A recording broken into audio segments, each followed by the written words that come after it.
بسم اللہ الرحمن الرحیم۔ معزز ناظرین اور میرے پیارے نوجوانوں، السلام علیکم۔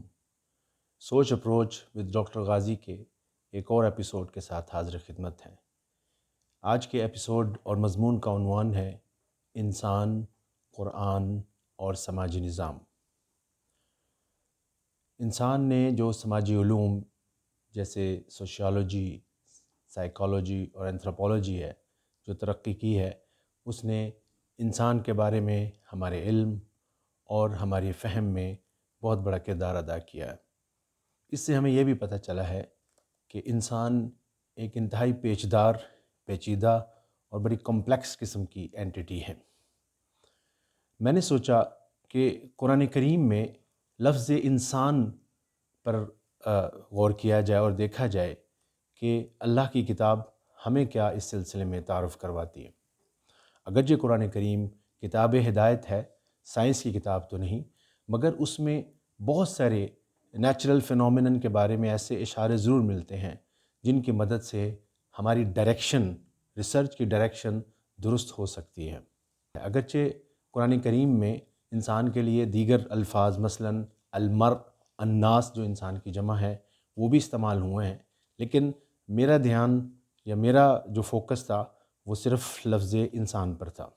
اس موضوع کو میں نے جب دیکھا تو اس کو میں اس گفتگو میں بھی اور مضمون میں بھی 3 حصوں میں اس میں گفتگو کروں گا۔ ایک لفظ انسان قرآن کریم میں اور اس کی موضوعاتی کیٹیگریز کون کون سی بن سکتی ہیں۔ دوسرا، میں 2 منتخب موضوعات پر مختصراً گفتگو بھی کروں گا۔ اور نمبر 3، سماجی نظام کے لیے کے بارے میں ہمارے لیے اس میں کیا رہنمائی ہے۔ لفظ انسان قرآن پاک میں اور اس کی موضوعاتی کیٹیگریز۔ قرآن کریم میں جیسے کہ میں نے پہلے کہا، میں لفظ پہ غور کر رہا ہوں۔ قرآن کریم میں لفظ انسان تقریباً 65 بار استعمال ہوا ہے۔ اگر ہم ان 65 بار کو کچھ اس کے موضوعاتی ترتیب دینے کی کوشش کریں تو ہمارے سامنے 5 بڑے بڑے موضوعات آتے ہیں۔ نمبر 1، انسان کی تخلیق اور صلاحیتیں، اس کا ذکر تقریباً 18 بار ہوا ہے۔ نمبر 2، انسانی نفسیات، جس کا ذکر تقریباً 32 بار ہوا ہے۔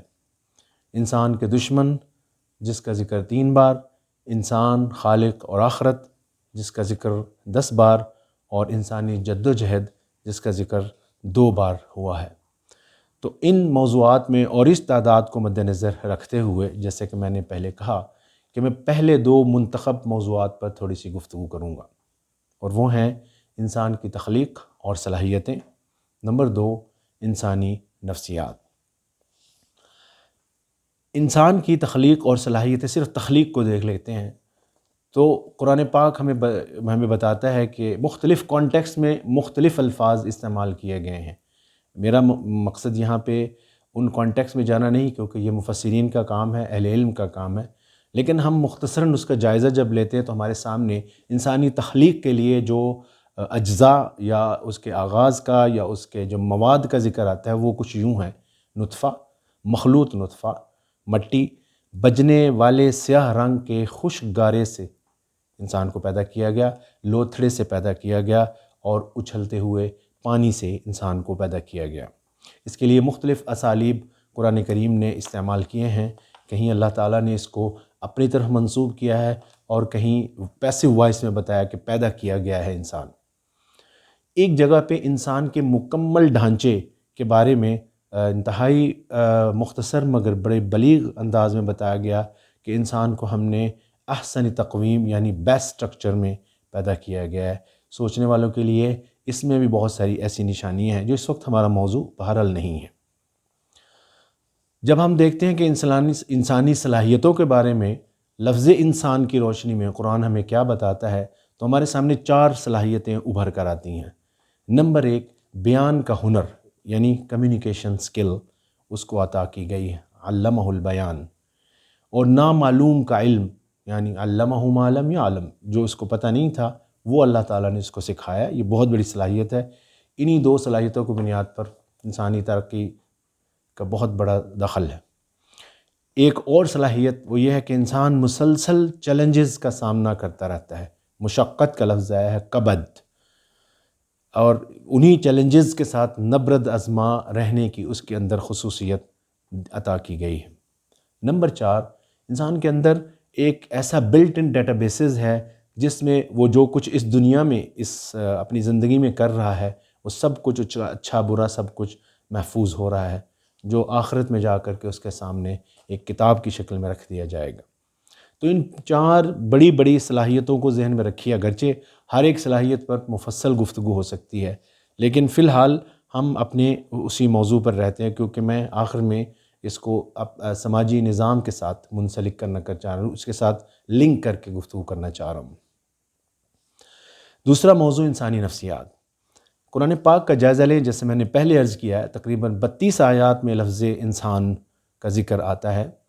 تو اگر ہم ان سب کا جائزہ لیں تو جو ایک نقشہ بنتا ہے انسان کا وہ کچھ اس طرح کا ہے کہ انسان کو احسان فراموش ہے، مغرور ہے، خود پسند ہے، جلد باز ہے، گھاٹے کا سوداگر ہے، ناشکرا ہے، وسوسوں کا شکار رہتا ہے، خواہشات کا پجاری ہے اور ان کے پیچھے بھاگتا رہتا ہے، کمزور ہے مگر جھگڑالو اور سرکش بھی بہت ہے، کم ظرف ہے اور بخیل ہے۔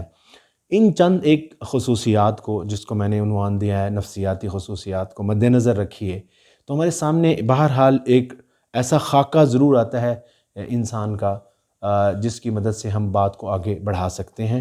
اور اس کے ساتھ ہی میں تیسرے نقطے پر گفتگو کرنا چاہوں گا، وہ ہے سماجی نظام کے لیے رہنمائی۔ انہی چند ایک آیات جس میں صرف لفظ انسان پر ہم نے غور کیا، صرف ان کی روشنی میں جو نچوڑ ہمارے سامنے آتا ہے انسان کی تخلیق کا، جو اس میں مواد ہے اس کا، اور اس کے بعد جو اس کے رویے، اس کے نفسیات، اس کے طرز عمل کے بارے میں جو کچھ ہمیں بتایا گیا ہے، ان سب کو مد نظر رکھیں تو ہمارے سامنے بڑی عجیب و غریب صورتحال آتی ہے۔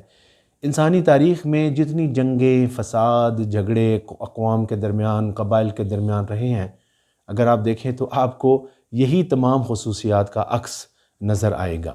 تو اس کا مطلب ہے کہ تاریخ بھی ہمیں یہ بتاتی ہے کہ یہ ایک بہت بڑی حقیقت ہے۔ اب اگر یہ قرآن پاک، خالق کی کتاب، انسان کے بارے میں، جس نے انسان کو پیدا کیا ہے، وہ ہمیں اس طرح کا تعارف کروا رہی ہے، تو اس کا مطلب یہ ہے کہ انسانی معاشرے میں، انسانی سماج میں جو بھی نظام بنے گا، جس طرح کا بھی نظام بنے گا، وہ ان تمام خصوصیات کو کنسیڈر کر کے، ان کو اپنے ذہن میں لا کے، ان کو اگر آپ ان کو اگنور کریں گے تو اس کا مطلب ہے آپ کوئی اچھا، کوئی سسٹینیبل سسٹم نہیں بنا سکیں گے۔ بالعموم ہم بات کرتے ہیں سماجی نظام کی، تعلیمی نظام کی، تربیتی نظام کی، عدالتی نظام، معاشی نظام، قانونی نظام، اور اس کے علاوہ اور دیگر ایسے نظام ہیں جو انسان کی صحت سے متعلقہ ہے، تخلیقی مواد کو مد نظر رکھتے ہوئے، اور اس طرح تفریحی نظام جو انسان کی اپنی ایک ضروریات ہیں، جن کا ڈھانچہ جن کا خاکہ پیچھے ابھی ہم نے ملاحظہ کیا ہے۔ تو اس کا مطلب یہ ہے کہ جیسے میں نے پہلے عرض کیا، میں ریپیٹ کر رہا ہوں کہ کوئی بھی نظام اگر بنے تو ان میں ان تمام چیزوں کا احاطہ، کم از کم ان تمام چیزوں کو، اس کے علاوہ اور دیگر بہت ساری چیزیں ہو سکتی ہیں، ان تمام چیزوں کا احاطہ ہونا نہایت ضروری ہے۔ اگر ان کا احاطہ نہ کیا جائے، کیونکہ انہی خصوصیات کو دیکھیں تو انسان کی کچھ ضروریات بھی ہوتی ہیں، پھر وہ ضروریات وقت کے ساتھ بدلتی بھی رہتی ہیں، حالات کے ساتھ، وقت کے ساتھ بدلتی بھی رہتی ہیں، کیونکہ ارد گرد کا ماحول بدل رہا ہوتا ہے۔ تو جب ماحول بدلتا ہے تو انسان کی ضروریات بھی بدلتی ہیں، خواہشات بھی بدلتی ہیں، پھر ترقی کے تصورات بھی بدلتے ہیں۔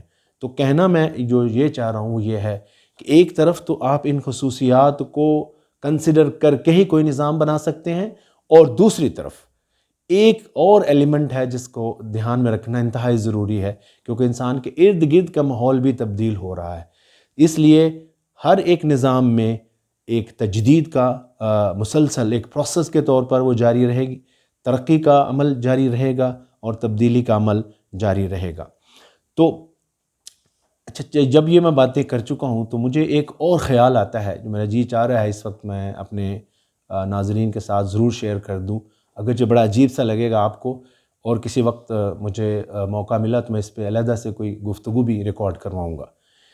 میں جب غور کرتا ہوں جو انسان کی خاص طور پر جو نفسیاتی جو خصوصیات بتائی گئی انسانی نفسیات کے بارے میں، جب میں اس پہ غور کرتا ہوں تو مجھے تو یہ ایک بہت بڑا خزانہ لگتا ہے۔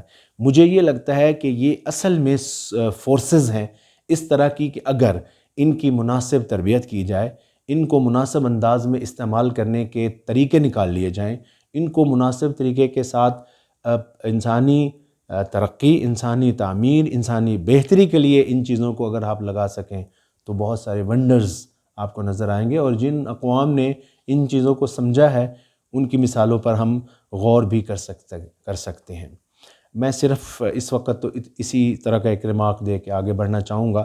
میرے خیال میں جو بظاہر یہ جتنی خصوصیات جن کا میں نے ذکر کیا ہے منفی لگتی ہیں، لیکن اصل میں یہ انسان کے اندر پائے جانے والے پاور سینٹرز ہیں جن کو بہت اچھے طریقے کے ساتھ استعمال کیا جائے تو اس کے بہت مفید، مثبت اور پروڈکٹیو رزلٹس بھی نکل سکتے ہیں۔